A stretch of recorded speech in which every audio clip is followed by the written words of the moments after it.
बरेट education complex की तरफ से आज इंग्लिश लैंग्वेज की क्लास में आप लोगों का स्वागत है।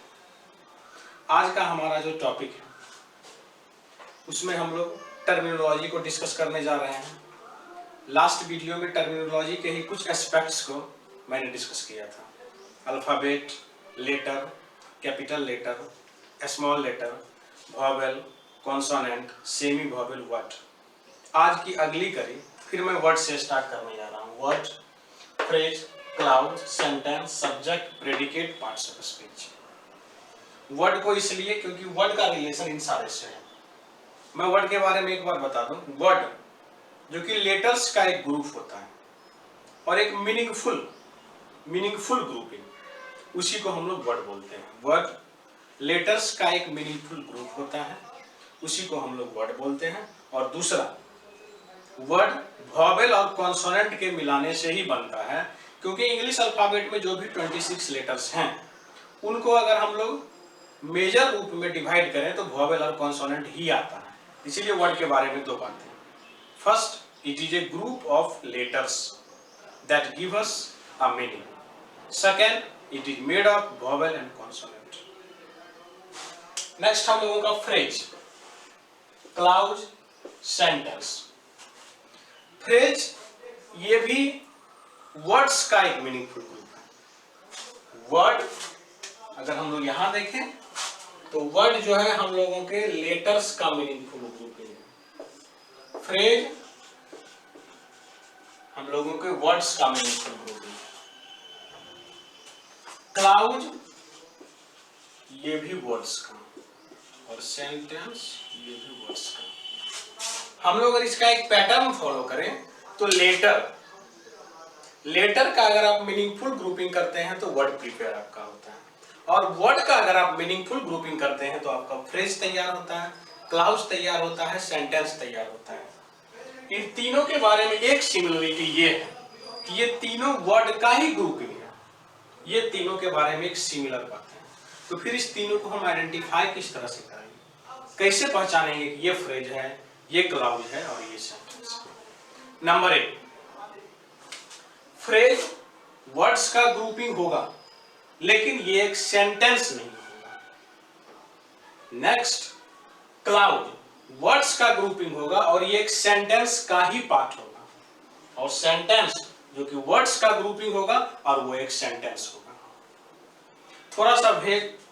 थोड़ा सा यहाँ पे क्लैरिफाई नहीं हो रहा है, इसके लिए हम लोग थोड़ा सा आएंगे यहाँ पे सेंटेंस पे। अगर आप किसी भी सेंटेंस की बात करें तो किसी भी सेंटेंस के दो पार्ट्स होते हैं।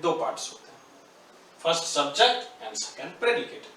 अगर इसको हम लोग एनालाइज कर ले अच्छी तरह, इसको हम यहाँ समझ ले तो हमारा ये सारा टॉपिक यहाँ पे क्लैरिफाई हो जाता है। किसी भी सेंटेंस के पार्ट्स, काइंड्स की मैं बात नहीं कर रहा हूँ, पार्ट्स दो होते हैं। First subject and second predicate. अगर एक एग्जांपल की बात करें, दिस इज ए बुक, अगर इसे हम सेंटेंस माने तब जरा यहां पे ध्यान देंगे। यहां पे कितने वर्ड्स हैं? Number 1 this, number 2 is, 3, 4। ये एक सेंटेंस है। क्यों? क्योंकि वर्ड्स का एक मीनिंगफुल ग्रुपिंग है। फर्स्ट वर्ड आपका दिस, सेकंड इज, फिर ए, फिर बुक। अब आप यहां जरा फोकस करें वर्ड पे। दिस आपका एक वर्ड है और ये किसका मीनिंगफुल ग्रुपिंग है? तो लेटर्स का। क्या क्या लेटर आपका है? T, H, I, S, is, I और एस का ए। अगर हम लोग इसको सेंटेंस के कंपोनेंट में माने तो यहाँ पे ए को वर्ड कहेंगे, और अगर आप इसको हम ये कहें कि ये एक वर्ड है तो ये कहेंगे कि सिंगल लेटर का एक वर्ड है। अगर दिस इज ए बुक में पूछा जाए कि ए क्या है तो ए एक वर्ड है, क्योंकि ये एक सेंटेंस का पार्ट है। और जब हम उसके पार्ट पे आएंगे और ये बताएंगे ये एक वर्ड, ये भी वर्ड, ये भी वर्ड, तो ए को हम लोग बोलेंगे कि ये एक सिंगल लेटर का वर्ड है। अब आप आइए, ये एक सेंटेंस हो गया। क्यों हुआ भाई सेंटेंस? क्योंकि ये वर्ड्स का एक ग्रुपिंग है और एक मीनिंग भी देता है। जो भी हम लोग ग्रुपिंग करेंगे, जो भी अरेंजमेंट तैयार करेंगे, उसे एक मीनिंग देना ही पड़ेगा। तो दिस इज ए बुक बहुत बेसिक सा एक सेंटेंस है, वर्ड्स का ग्रुपिंग है, एक मीनिंग आपको दे रहा है।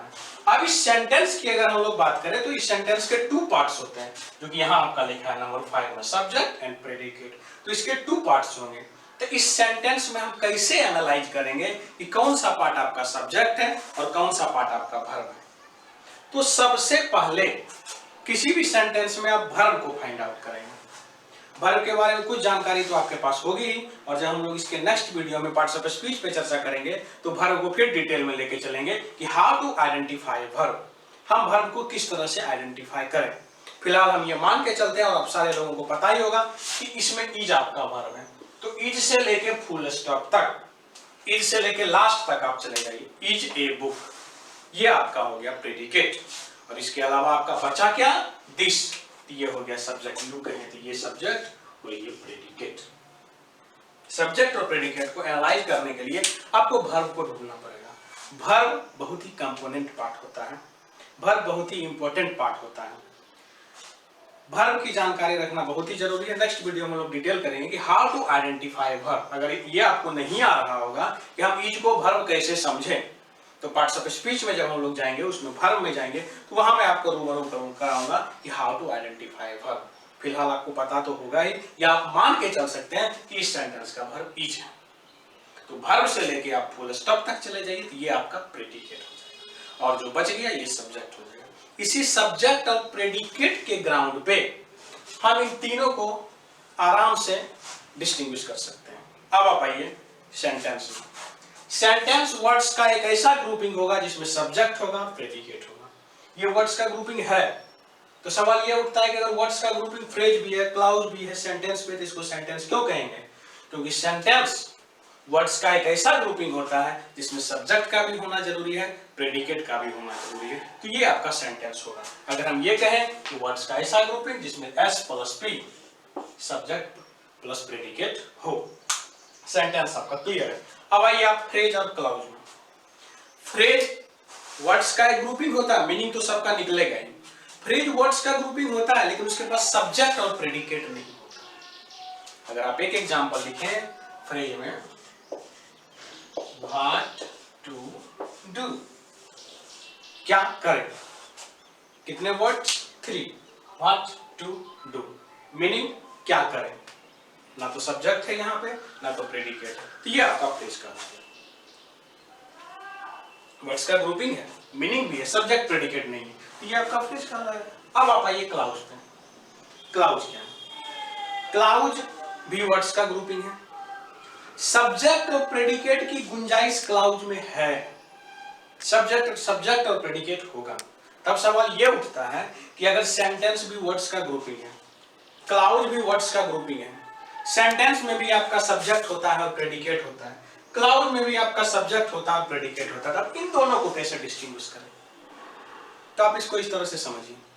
हम लोग अगर एक फैमिली का कंसेप्ट लेते हैं, तो एक फैमिली बहुत बड़ी चीज होती है और उसमें ढेर सारे मेंबर्स हैं। इस पूरी फैमिली को आप सेंटेंस कहिए, और जितने जितने मेंबर्स मिले हैं इसको आप क्लाउज कर सकते हैं।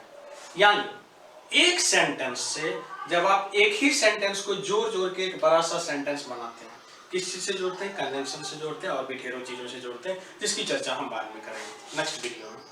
अगर हम एक एग्जांपल लिखें, if you read you will pass, if से सेंटेंस स्टार्ट हुआ, पास पे जाके लास्ट हुआ, ये आपका एक सेंटेंस है।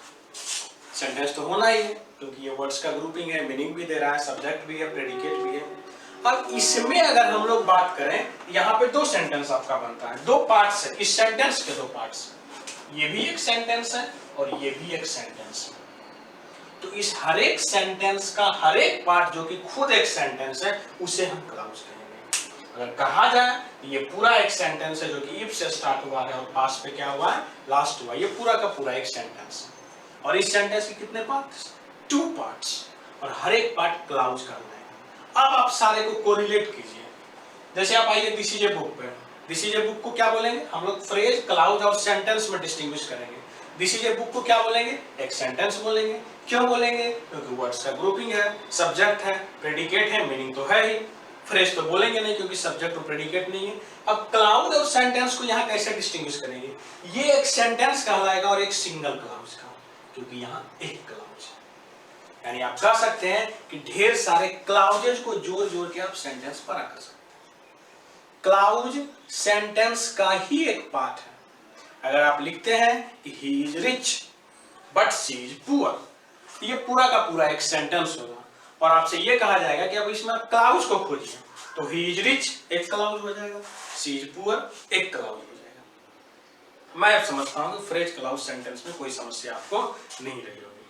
हम लोग एक बार देख लें वर्ड क्या है। लेटर्स का एक मीनिंगफुल ग्रुपिंग है। लेटर्स को एक ऑर्डर में आप सजाइए, एक मीनिंग दे दो, वर्ड कहलाएगा। वर्ड्स को एक ऑर्डर में सजाइए तो फ्रेज आएगा, क्लाउज आएगा, सेंटेंस आएगा।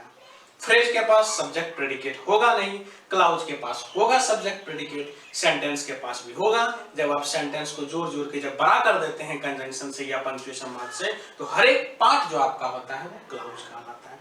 तो इस तरह से हम कह सकते हैं कि सेंटेंस का जो कंस्टिट्यूएंट पार्ट्स होता है वो क्लाउज भी एक होता है। सब्जेक्ट और प्रेडिकेट हम लोग इसी के तर्ज पे इन सारे चीजों को समझे हैं कि किसी भी सेंटेंस के टू पार्ट्स, काइंड्स नहीं, किसी भी सेंटेंस के टू पार्ट्स होते हैं। एक पार्ट आपका सब्जेक्ट कहलाता है, एक पार्ट प्रेडिकेट कहलाता है। फिलहाल यहां समझने के लिए आप किसी भी सेंटेंस में वर्ब को पकड़िएगा और वर्ब से लेकर लास्ट तक चले जाइएगा, तो वो आपका हो जाएगा प्रेडिकेट। बाकी जो बच गया वो हो जाता है सब्जेक्ट। थोड़ा सा हम लोग इसको अगर डिफाइन कर लें कि किसी भी सेंटेंस में जो काम कर रहा होता है, बेसिकली जो काम कर रहा होता है वो सब्जेक्ट होता है और उसके अलावा जो भी पार्ट होता है ये आपका प्रेडिकेट होता है।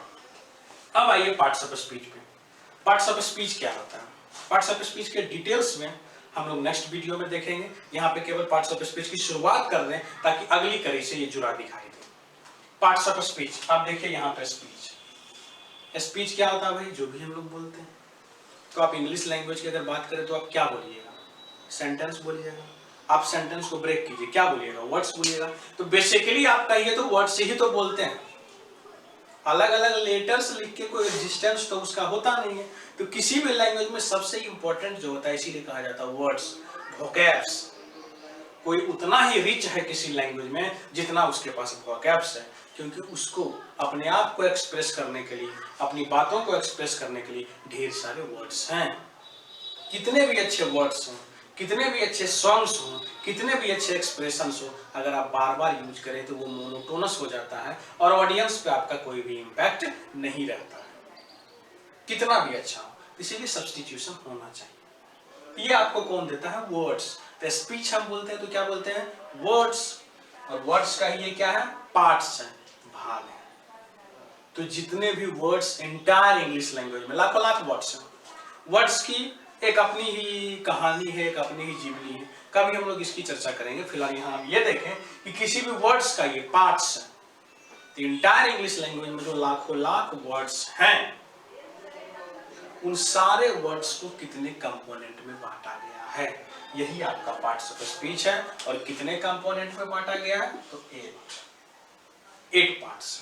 यानी इंग्लिश लैंग्वेज में जितने भी वर्ड्स आप पढ़ेंगे उन सारे वर्ड्स को आप 8 पार्ट्स में डिवाइड कर देंगे। इंग्लिश लैंग्वेज में आप जितना भी चैप्टर्स पढ़ेंगे या पढ़े होंगे, आर्टिकल हो, टाइम एंड टेंस हो, सिंटैक्स हो, प्रीपोजिशन हो, वो सारा इसी पार्ट्स ऑफ स्पीच के अंदर कवर अप हो जाता है। लेकिन ध्यान देने की बात यही है, जैसा कि मैंने आपको लास्ट वीडियो में कहा था कि ड्राई, किसी भी चीज का ड्राई कंसेप्ट बड़ा बुरा होता है। एग्जाम्पल मैंने आपको बताया था, honesty is the best policy. पढ़ने में समय लगता नहीं है, लेकिन उस प्रोवर्ब को जीने में एक जीवन भी कम होता है। इसी का नाम हम लोग कंसेप्ट बोलते हैं। अगर आप समझ रहे हैं कि ये सब्जेक्ट, तो समझ रहे हैं। आपको एग्जाम में क्वेश्चन आता है, आप सब्जेक्ट को डिफाइन कर देते हैं, आपको मार्क्स मिल जाता है। लेकिन अगर आपको किसी सेंटेंस में कहा जाए कि pick out the subject, pick out the predicate, ultimately you fail, आप नहीं कर पाते, इसका मतलब आपका कंसेप्ट डेवलप नहीं किया। पार्ट्स ऑफ स्पीच अगर है तो है, हमें आना चाहिए कि अगर ये पार्ट्स ऑफ स्पीच है तो ये कैसे है। पार्ट्स ऑफ स्पीच 8 जो होते हैं, ये इस तरफ आपको लिखा हुआ है। नेक्स्ट वीडियो में हम लोग इसका डिटेल करेंगे। एक बार मैं पढ़ दूं। Noun, pronoun, adjective, verb, adverb, preposition, conjunction, interjection. सबसे बड़ी बात ये है कि ये 8 पार्ट्स ऑफ स्पीच है, तो इसका ड्राई डेफिनेशन, इसकी कोई आवश्यकता नहीं है। हम जान रहे हैं कि नाउन किसको कहते हैं, इससे कोई खास मतलब नहीं है। हमें ये आना चाहिए कि इस पार्टिकुलर सेंटेंस को अगर हम पढ़ रहे हैं तो नाउन किधर है, हम पिक आउट कर सकें। और अगर हम सक्सीड नहीं हो पिक आउट करने में, तो कम से कम एक प्रयास भी कर सकें। तो अपने पढ़े चीजों को इंप्लीमेंट करने आना चाहिए, तभी इन सारे चीजों का यूजफुलनेस पता चलता है। नहीं तो आपको बाकायदा यही लगता है कि इंग्लिश बोलने में, इंग्लिश पढ़ने में या इंग्लिश को समझने में इसकी क्या भूमिका है। आज की तारीख में स्पोकन इंग्लिश की जहाँ तक हम लोग बात करते हैं, कम्युनिकेटिव इंग्लिश की बात करते हैं, लोगों का कहना यही है कि इस चीज़ को जानने की कोई आवश्यकता नहीं है। आप एक छोटा सा सेंटेंस देखिए, दिस इज ए बुक, क्योंकि ये आप बोलते हैं, आप जरा बोल के तो देखिए, दिस आर ए बुक, गलत है। आप जो दिस के साथ इज लगाए हैं ये आपको स्ट्रक्चर ही बता रहा है। तो अगर आप यहाँ पे इसको बर्दाश्त नहीं कर सकते हैं तो बड़े बड़े सेंटेंस को आप कैसे बर्दाश्त कीजिएगा। पैटर्न जानना ही होगा, किस प्लेस पे किस वर्ड का इस्तेमाल करें ये जानना ही होगा। लेकिन इस कंसेप्ट को धीरे धीरे अपने एवरीडे लिविंग में उतारना भी पड़ेगा। आज के लिए इतना ही। नेक्स्ट वीडियो में हम लोग पार्ट्स ऑफ स्पीच को क्लैरिफाई करेंगे डिटेल में। Thank you.